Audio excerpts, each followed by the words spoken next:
Today I'm going to talk about my favorite mechanism in Spirit Island, a cooperative game from Greater Than Games, another company that's here in St. Louis.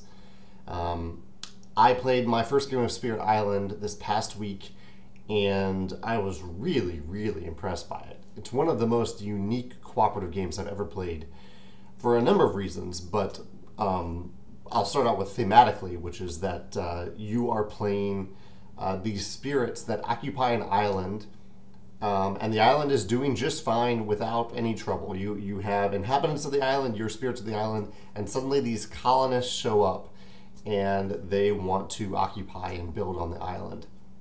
And you're trying to scare them away. You're trying to destroy them and scare them away. I love this reversal of the theme, because usually in games you play the colonists and you are struggling against the natives and the elements of that island. So inherently I really like this role reversal in the game. But there's also something even bigger about the game that I really love. And there's a lot to love. Like the asymmetry, the players have these very different powers for the different spirits in the game. I was the rock guy, the stone guy. And you have these unique cards that you play. There's a lot of cooperation between players. But the thing that stood out to me the most is that there are lots of cooperative games where you the opponent you're fighting gets stronger and stronger throughout the game, and you feel more and more helpless throughout the game. That is not the case in Spirit Island. Even though the opponents are very strong, they start off strong right away and they remain strong throughout the game. So that's almost like a consistent thing. The opponents are consistently strong.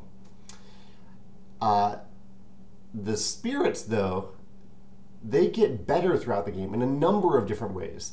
One is you have these tracks that you control on your spirit mat, and these determine like the number of cards you can play and the number of energy that you get, so you can use energy to spend things on different powers. So as you're placing, I forget what the term is, this is essentially influence on the board. As you're getting more powerful in terms of your spiritual presence on the board, you're removing those tokens from these tracks. So you're getting better, I guess, in terms of an engine throughout the game. You're also acquiring cards that are better than the cards that you started out with, or different than the cards you started out with, giving you some diversity and some more powers. As you scare the colonists, you accumulate fear, and as you accumulate fear, you get these random fear cards that are good. Like, instead of fear being a bad thing in this game, fear is good because you're scaring away the colonists. And so the more fear you have throughout the game, the more often these cards come up, and they have these random good things happen.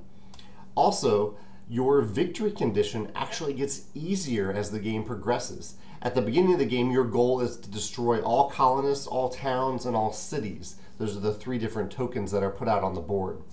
So the only way you can win is to destroy everything colonist related. But if you last long enough, so if you get 1/3 of the way through through this deck, I forget what the deck is called.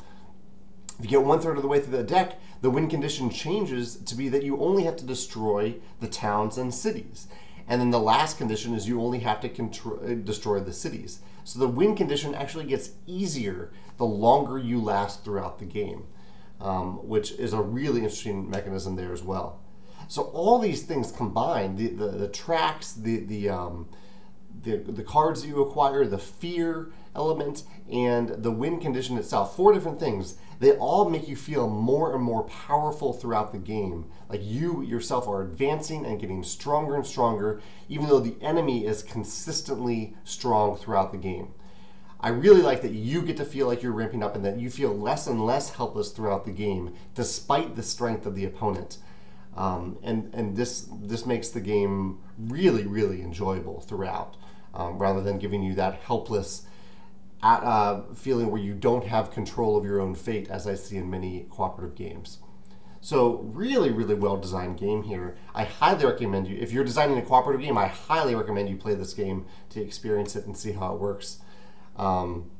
If you have a favorite mechanism in Spirit Island, I'd love to hear about it in the comments, or if you have a favorite mechanism in a cooperative game where you feel more empowered throughout the game instead of more helpless, I'd love to hear about that in the comments as well. Thanks.